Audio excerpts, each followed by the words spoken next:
ఓం నమో Venkateshayya. Media మిత్రులందరికీ నమస్కారం. ఈరోజు ముఖ్య ఉద్దేశము కల్తీ నెయ్యి గురించి మాట్లాడడం కోసం. యాక్చువల్గా ఎన్డీడీబీ ఇచ్చిన రిపోర్ట్ ప్రకారము నెయ్యిలో జంతు అవశేషాలు ఉన్నాయి అని చెప్పి ఆ రిపోర్ట్లో తెలియచేయంగా గవర్నమెంట్ మన కూటమి ప్రభుత్వము దాని మీద విచారణకు ఆదేశించింది. సిట్ రిపోర్ట్ ప్రకారము రిపోర్ట్లో కూడా కల్తీ నెయ్యి, అది ఒరిజినల్ నెయ్యి కాదు, కల్తీ నెయ్యి యూజ్ చేశారు. ఆ నెయ్యిలో మనకి synthetic ghee, palm oil, kernel oil, palmolein oil, lactic acid, acetic acid, ester, monoglycerides, beta carotene and ghee flavour ఇవన్నీ యూజ్ చేసి నెయ్యిని కల్తీ చేసి ఇలా తయారు చేశారని చెప్పి చాలా క్లియర్గా సిట్ రిపోర్ట్ ఇచ్చింది. మీరు కనుక అబ్జర్వ్ చేస్తే నిన్న మాజీ చైర్మన్ వైవి సుబ్బారెడ్డి గారు కూడా యాక్సెప్ట్ చేశారు. సిట్ రిపోర్ట్ ప్రకారము ఇలా జరిగింది, కొంతమంది సో మెనీ పీపుల్ ఇన్వాల్వ్డ్ కాబట్టి అదన్నీ కూడా ఆయన క్లియర్గా చెప్పారు. మీకు కావాలంటే and they have also mentioned adulterated ghee supplied because of so many people's involvement and some officers involvement, some third persons involvement in the all those people were named and charge sheeted also. Ghee is adulterated with some palm oil, some canola oil, some other items, whatever it is that is found in the CBI SIT report that has been mentioned there. So yes. మేము కూడా మా ప్రభుత్వము, మా ముఖ్యమంత్రి గారు, అలాగే ఉప ముఖ్యమంత్రి గారు పవన్ కళ్యాణ్ గారు కూడా చెప్తున్నది, ఇక్కడ మీరు వచ్చి గీ కల్తీ చేసి మీరు లడ్లు ప్రిపేర్ చేశారని ఆయన ఎక్కడ చెప్పలేదు. మీ హయాంలో గీ కల్తీ జరిగింది, దీని మీద విచారణ చేస్తాము. ఇది వెంకటేశ్వర స్వామి ప్రపంచవ్యాప్తంగా ఉన్న భక్తులందరూ ఆ లడ్డు మనకి మహాప్రసాదం. అలాంటి ప్రసాదాన్ని ఒక హిందూ మతానికి సంబంధించిన మత భక్తులకి కానీ వాళ్ళ మనోభావాలు దెబ్బతీసే విధంగా మనకు తెలిసి ఇది జరిగినప్పుడు మనం అడుగుతున్నది ఏంటి, దీని వెనకాల ఎవరెవరు ఉన్నారో వాళ్ళందరినీ కూడా విచారించి ప్రభుత్వ పరంగా తీసుకోవాల్సిన, చట్టం పరంగా తీసుకోవాల్సింది వాళ్ళు తీసుకుంటారు. కనీసం క్షమాపణ చెప్పండి, ఆ దేవుణ్ణి కోరుకోండి అంటే ఇప్పటికి కూడా మా క్లీన్ చిట్ ఇచ్చింది అంటే సిబిఐ క్లీన్ చిట్ ఇవ్వలేదని చెప్పి చాలా క్లియర్గా మాజీ చైర్మన్ వైవి సుబ్బారెడ్డి గారు చెప్తున్నారు.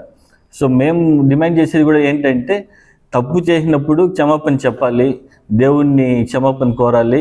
అలాగే దీని వెనకాల ఎవరెవరు ఉన్నారో వాళ్ళందరినీ కూడా ప్రభుత్వం ఉదాసీనత విచారించకుండా, హిందూ భక్తుల మనోభావాలు దెబ్బతినకుండా విచారణ చేసి వాళ్ళకంతా శిక్ష పడేలా చేయాలని కోరుకుంటున్నాము. అలాగే హిందువులు కూడా, ఇది మతానికి సంబంధించిన సనాతన ధర్మము, ఎవరి మతం వాళ్ళని, ప్రతి మతాన్ని మనం గౌరవిస్తాము ఇండియాలో. సో మన మతానికి లేదంటే హిందువులకి జరిగిన ఇటువంటి ఈ కల్తీ నెయ్యి ఇలాంటి మన ప్రసాదాన్ని కల్తీ చేసినప్పుడు నిన్న పవన్ కళ్యాణ్ కూడా కోరుతున్నది అదే. హిందువులు కూడా మామూలుగా మనం ఏమనుకుంటాము, ఓకే వాడి కర్మ వాడు పోతాం అంటే మనం దేవుడిని నమ్ముతాం కాబట్టి వాడి పాపాన్ని వాడు పోతాడు, వాడి కర్మ వాడు అనుభవిస్తాడు అని ఇలా మనం ముందుకు వెళ్ళిపోతున్నాము. అలా కాదు, మన బాధ కూడా మనం తెలియచేయాలి, భక్తులందరూ కూడా ముందుకు రావాలని చెప్పి కోరారు. సో మీరందరూ కూడా దీన్ని తీవ్రంగా ఖండించాలి. ఇప్పుడు ఈరోజు మన మతం జరిగింది, రేపు ఇంకొక మతానికి కూడా జరుగుతుంది. సో ఇలాంటివన్నీ అవాయిడ్ చేయాలంటే ఇది ఇనిషియల్గానే దీని మీద స్ట్రిక్ట్ యాక్షన్స్ తీసుకోవాలని కోరుకుంటున్నాము. ఈరోజు వైఎస్ఆర్ కాంగ్రెస్ పార్టీ రాష్ట్ర వ్యాప్తంగా చేస్తున్న డ్రామా ఏదైతే ఉందో, తిరుమల లడ్డు విషయంలో నెయ్యి కల్తీ, సాక్షాత్తు స్పెషల్ ఇన్వెస్టిగేషన్ టీం సిట్ ఒక నివేదిక ఇచ్చింది. ఆ నెయ్యిలో అసలు నెయ్యే లేదు, అది కెమికల్స్తో కూడిన అనిమల్ ఫ్యాట్తో, జంతు ఫ్యాట్తో కూడిన ఒక రసాయన పదార్థం అని చెప్తే కూడా వీళ్ళు ప్రతి ఊర్లో ప్లకార్డులు పట్టుకొని సాక్షాత్తు ఒక ముఖ్యమంత్రిగా చేసిన వ్యక్తి సిబిఐ మాకు క్లీన్ చిట్ ఇచ్చింది అని అబద్ధాలు చెప్తున్నాడు. అయ్యా జగన్మోహన్ రెడ్డి, ఒక ఛాలెంజ్ చేస్తున్నాం, మీకు అచ్చొచ్చిన విషయం ఒకటి చెప్తాను. మీకు 11 మంది ఎమ్మెల్యేలు ఉన్నారు, సిట్ 11 పేపర్లతో కూడిన నివేదిక ఇచ్చింది. ఫిబ్రవరి 11వ తేదీ అసెంబ్లీ సెషన్ స్టార్ట్ అవుతాయి. మీకు దమ్ముంటే, మీ పార్టీలో ఏ ఒక్క నాయకుడి కన్నా హిందూ ధర్మం మీద ఒక భయం భక్తి ఉంటే ఫిబ్రవరి 11వ తేదీ మీ 11 మంది ఎమ్మెల్యేలని తీసుకొని ఆ 11 పేపర్ల సిట్ నివేదిక తీసుకొని అసెంబ్లీలో అడుగుపెట్టండి. అసెంబ్లీకి వచ్చి అసెంబ్లీలో నిరూపించుకోండి మీ నిజాయితీ. ఇట్లా రోడ్ల మీద కులాన్ని అడ్డం పెట్టుకొని, హత్యా రాజకీయాలు అడ్డం పెట్టుకొని డ్రామాలు చేయొద్దు. ఇప్పటికీ తిరుమల వెంకటేశ్వర స్వామితో ఆడుకొని హిందూ ధర్మం మీద మీరు చేసిన దాడి ఏ ఒక్కరు క్షమించరు. ఏమడిగినా కూడా నేను 29లో రోలింగ్కి వస్తాను, లాస్ట్ 1.5 సంవత్సరం పాదయాత్ర చేస్తాను, అది కాదయ్యా కావాల్సింది. నెయ్యి కల్తీ జరిగిందా లేదా మీకు నిజంగా అంత మీ నిజాయితీపై నమ్మకం ఉంటే ఫిబ్రవరి 11 నుంచి జరిగే బడ్జెట్ సమావేశాలకు అసెంబ్లీకి రండి. మీ 11 మంది ఎమ్మెల్యేని తీసుకొని వచ్చి మీ నిజాయితీ నిరూపించుకోండి. 11 జనాలు మీకు మ్యాండేట్ ఇచ్చినారు, పట్టుమని 11 మంది ఎమ్మెల్యేలు ఉన్నారు. అసెంబ్లీకి రారు, కానీ నెల నెల జీతాలు కావాలి, అలవెన్సులు కావాలి, ఎమ్మెల్యే హోదా కావాలి. అంత నిజాయితీ పరులుగా ఉన్న మీకు అసెంబ్లీకి రావడానికి ఏమండి భయం? సాక్షాత్తు తిరుమల మాజీ చైర్మన్ చెప్తున్నాడు సిబిఐ రిపోర్ట్లో మా తప్పు ఉంది అని ఒప్పుకున్నప్పుడు, నిన్న మీ ఎమ్మెల్యేల వీడియో ఒకటి బయట వచ్చింది, దేవుడితో తప్పు చేసి ఆడుతున్నాం, ఎలాంటి శిక్ష వస్తుందని. ఇవన్నీ మన కంటికి కనపడవు. వినేవాడు ఉన్నాడు కదా, నిశ్చానికి నోటికి వచ్చినట్టు అబద్ధాలు చెప్పుకుంటా పోతే జగన్మోహన్ రెడ్డి గారు ఇప్పటికే పాతాళానికి పడిపోయినారు. 2029లో మనం అధికారానికి వస్తామని అనుకోవడం మీ కళ. కాబట్టి ఇవన్నీ పక్కలో పెట్టండి. దేవుడు ముందు ఇట్లాంటి డ్రామాలు దయచేసి వద్దు. వైసీపీ నాయకులు అందరికీ చెప్తాను, కల్తీ జరిగింది వాస్తవం. తిరుమల లడ్డూలో అసలు నెయ్యే లేదు. కెమికల్స్తో కూడిన జంతు ఫ్యాట్తో కూడిన ఒక రసాయక పదార్థాన్ని కలిపి దాదాపు 30 లక్షల టన్నుల లడ్లు మీరు భక్తులకు సరఫరా చేశారు. ఇప్పటికన్నా ఈ బుద్ధి తెచ్చుకొని ఈ అబద్ధపు మాటలు కపటపు మాటలు మానుకొని హుందాగా రాజకీయం చేయండి. చేసిన తప్పుకి చేసిన వాళ్ళందరూ శిక్ష అనుభవిస్తారు.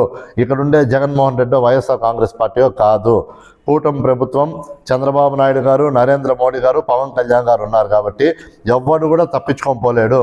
మీరు ఎన్ని వందల మంది వేల మంది వేసుకొని రోడ్డు మీద ప్రదర్శన చేసినా, ఎంత మీడియాలో దాడి చేసుకుంటా వచ్చినా కూడా ప్రజలకు అంతా నిజం తెలుసు. తిరుమల లడ్డు విషయంలో వైఎస్ఆర్ కాంగ్రెస్ పార్టీ 100కి 100% తప్పు చేసింది, కల్తీ జరిగింది. దీనికి చేసిన ప్రతి ఒక్కడు శిక్ష అనుభవించి తీరాలి. అది జరిగేంత వరకు కూడా పవన్ కళ్యాణ్ గారు ఎవరిని కూడా వదిలిపెట్టరు.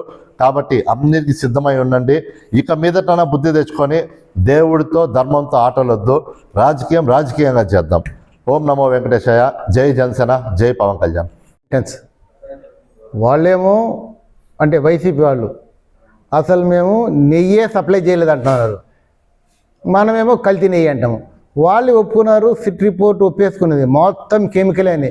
కాబట్టి నెయ్యే లేనప్పుడు ఇంకా కల్తీ లేదు, లడ్డు లేదు, ఏమి లేదు. మొత్తం సింథటిక్ మెటీరియల్తో చేస్తే సింథటిక్ లడ్డు సప్లై చేశారు. పాపానికి అందరు అనుభవించాల్సిందే. ఏ రోజు పేపర్లు, ఉద్యమాలు, ఇవి ప్రెస్ వీటి మీద జరగచ్చు. కానీ ఓ స్లోగన్ ఒకటి గుర్తొస్తుంది, తప్పు చేసిన తర్వాత దానికి శిక్ష తప్పదు, ఎవ్వరు తప్పించుకోలేరు. మనుషులు వేస్తే ఆ శిక్ష చాలా తక్కువ ఉంటుంది, భగవంతుడు వేస్తే మాత్రం అనూహ్యమైన మ్యాగ్నిట్యూడ్తో ఆ శిక్ష ఉంటుంది. అది వైసీపీ నాయకులు గుర్తుపెట్టుకుని బుద్ధిగా దేవుడికి, ప్రజలకి, భక్తులకి క్షమాపణ చెప్పాలి. ముఖ్యంగా భక్తులకి. ఎందుకంటే వైష్ణవ సాంప్రదాయంలో విష్ణువు కన్నా భక్తులకి ఎక్కువ విలువ అని ఆల్రెడీ ఎన్నో పురాణాలు అవి చెప్పేది. కాబట్టి భక్తులకి బేషరతుగా క్షమాపణ చెప్పండి అంతే. జై హింద్, జై పవన్ కళ్యాణ్.